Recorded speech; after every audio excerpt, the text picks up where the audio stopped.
Well, maganda rin naman kasi nakakatulong din naman sa mga commuters, lalo na kami, lagi kami nag-MRT at saka LRT. So, nakakasave po siya. Pasalamat tayo sa government na magkakaroon ng ganitong program. Yeah.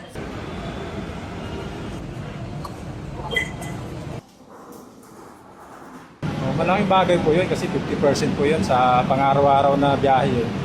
Bilangin mo na lang ang 50% na ma-discount po, di malaking bagay para sa amin na commuters.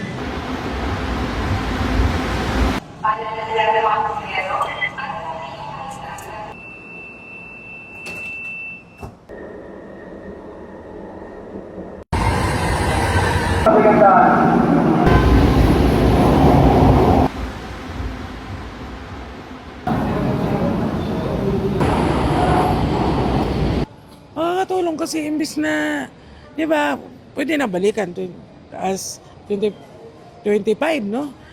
Balikan na yun, pwede kung may pupuntahan ka.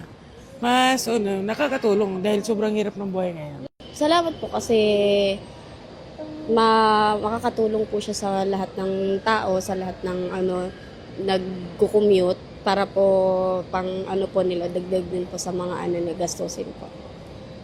Naku po, lalo po sa sumasin, yung napakalaking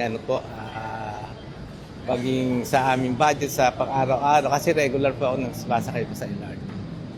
100% po ako, suportado po ako ng government po natin.